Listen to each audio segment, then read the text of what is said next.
کلات میں مہنگائی کا جن بے قابو، ایل پی جی گیس کی قیمتوں میں ہوشربا اضافے سے شہری ذہنی مریض بن گئے۔ ایل پی جی گیس فی کلو 270 تک جا پہنچی۔ مہنگائی کی چکی میں پیسے عوام کا کوئی پرسان حال نہیں۔ شہریوں کا کہنا ہے کہ اراکننا بعض تاریخی اشارہ سے اراٹی کے داڑے گیسنا ٹوٹل سسٹم سیوریج ٹوٹل نظام تھرے لیکن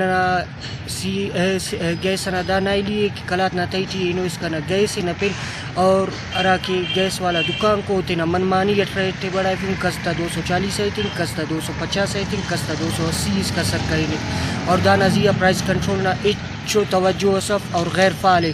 غریب تو غریبی نہ اسٹوڈنٹ نہ آرا کے مخلوق کے تو دا مہنگائی نہ وجہ اندازہ خیالات ٹھیونم نہ باٹنا سہولت نہ پین گیس تو اچو افق تو ارا کے ایل پی جی گیسے وہ نہ ارا کے مانگے تو اتپاو کے 250 350 سر مسونے آگے نہ پرائس کنٹرول داڑا ایکشن علی۔ شہریوں کا کہنا ہے کہ عوام پریشان ہے، کھانے پینے کے لیے اشیاء خوردنوش کی خریداری کرے یا مہنگے داموں پر ایل پی جی گیس خریدے۔ نگراں حکومت نے بھی مہنگائی پر کنٹرول کرنے کے لیے کوئی توجہ نہیں، جبکہ عوام پر مزید مہنگائی کا بوجھ ڈال دیا گیا۔ ضلع انتظامیہ سے مطالبہ ہے کہ پرائس کنٹرول کمیٹی کو فعال کریں تاکہ عوام دکانداروں کی خود ساختہ مہنگائی سے بچ سکے۔ وش نیوز، کلات، بلوچستان۔